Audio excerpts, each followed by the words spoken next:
Non mi piacciono i capipopolo a livello nazionale, ne abbiamo di tantissime, tantissime esemplificazioni, non mi sono piaciute delle esternazioni del generale Vannacci e siccome avere un ruolo pubblico comporta avere delle responsabilità, dobbiamo tutti fare un passo indietro. Il clima d'odio non è che viene calato dall'alto, è generato anche dai protagonisti della politica, quindi inviterei tutti quanti ad abbassare i toni e abbassarli occupandosi soltanto della progettualità e di cose che veramente interessano i cittadini. In questa sua campagna elettorale iniziata in anticipo rispetto agli avversari ha fatto una promessa: no allo scontro sterile da bar, sì al confronto serio sui temi. Ma a chi pensa che Giovanni Manildo sia fin troppo morbido nella sua sfida ad Alberto Stefani, e per la verità viceversa, visto che più di uno ha coniato il termine Stefanildo, il candidato del centrosinistra risponde chiaro: il Veneto che vide vincere Zaia 15 anni fa è profondamente mutato.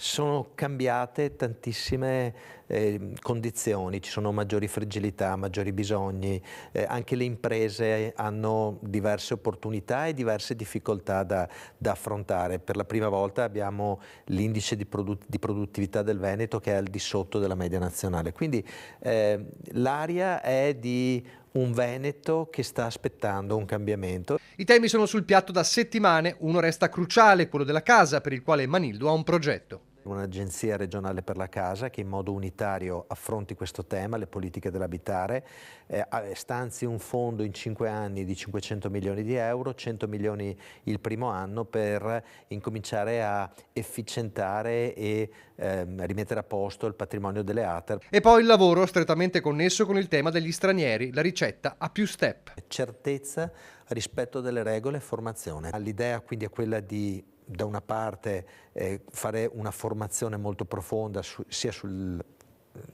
nostri usi e costumi e sia sulla lingua e sul lavoro che andranno a fare. Dobbiamo fare una politica dei flussi governata, non subita, quindi bisogna incominciare in modo molto approfondito a riprendere il tema dell'accoglienza diffusa, cioè del fatto che non si creino ghetti e non si consegnino delle persone alla malavita, al malaffare. Negli incontri i primi ad affrontare questo tema sono state le categorie produttive e i sindacati.